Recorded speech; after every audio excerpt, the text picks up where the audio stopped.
Welcome to Kahani Bar, a cocktail of stories in English and in Hindustani. I am Payal, and today I bring to you a short story by a Nobel laureate in literature, Rabindranath Tagore.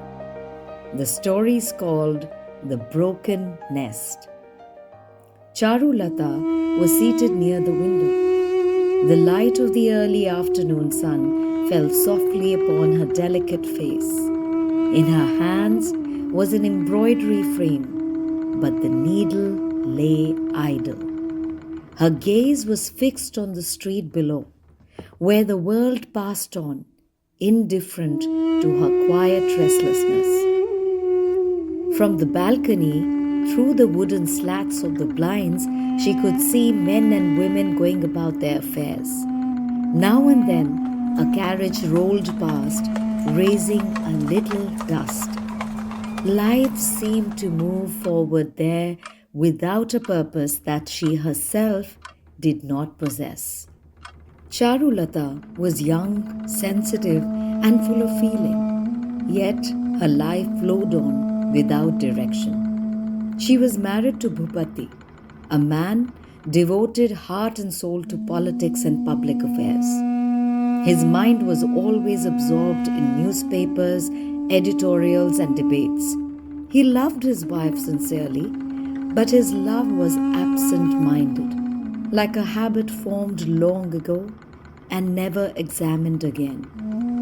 Bhupati trusted Charu Lata completely. He had given her freedom, servants, books, comfort, everything except companionship. Charu Lata, in her loneliness, had turned to reading. At first, books were her only pastime. Later, they became her refuge. Words awakened feelings she could not name. Poetry stirred her heart like a forgotten melody. One afternoon, as she leaned out of the window with opera glasses in her hand, she felt suddenly ashamed of her own aimlessness. She turned away and went back into the room. At that moment, Amal entered the house. Amal was Bhupati's cousin, a young man recently returned from England, full of enthusiasm and ideas, with a natural gift for writing. Bhupati welcomed him warmly and soon engaged him to help with his newspaper. Charu Lata heard Amal's voice in the next room, fresh, animated, alive. Something stirred in her. Soon, Bhupati, with his usual unthinking confidence, suggested that Amal should help Charu Lata improve her writing. She had shown signs of talent, and Bhupati felt proud of her. Proud in the way one is proud of a beautiful object one owns. Thus began the quiet companionship between Charu Lata and Amal. They sat together over books and manuscripts. Amal encouraged her, praised her thoughts, spoke to her as an equal. For the first time in her life, Charu Lata felt truly seen. Their conversations wandered from literature to life itself. Amal spoke with enthusiasm. Charu Lata listened with growing intensity. Her world, once narrow and silent, began to expand. She wrote a short piece and sent it anonymously to a magazine. When it was published, Amal's joy knew no bounds. He congratulated her with boyish delight. Charu Lata felt a thrill that ran deeper than success. Gradually, without words, a fragile bond formed between them.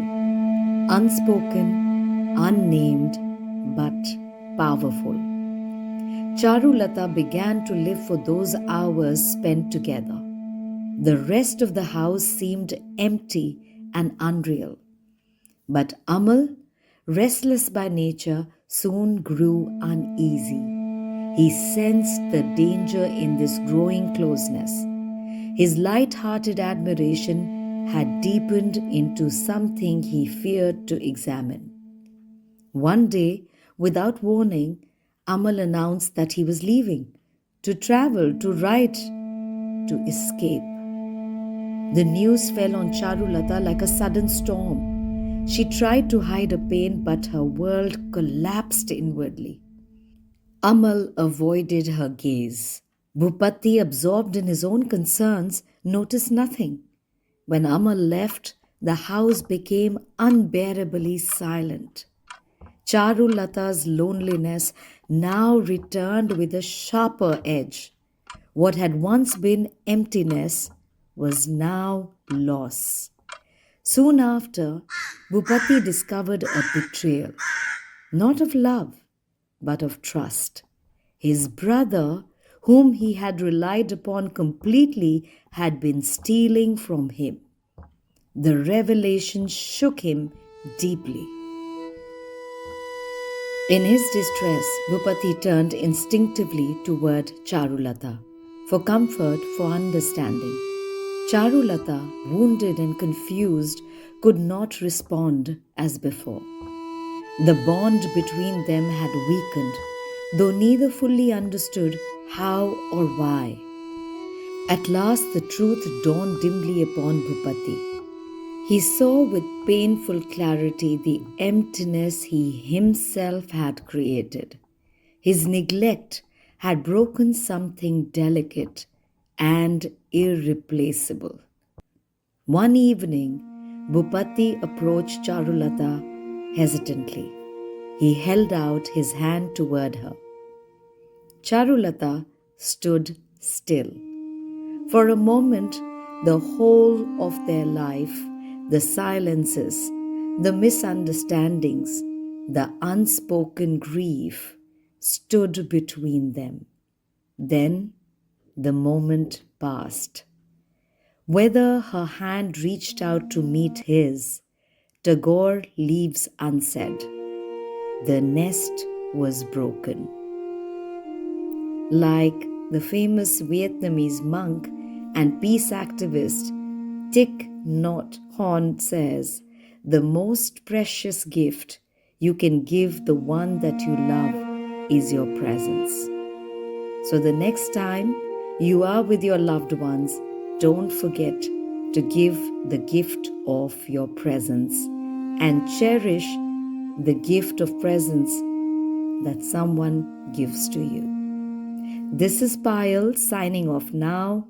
Take good care of yourselves until we meet again on Kahani Bar.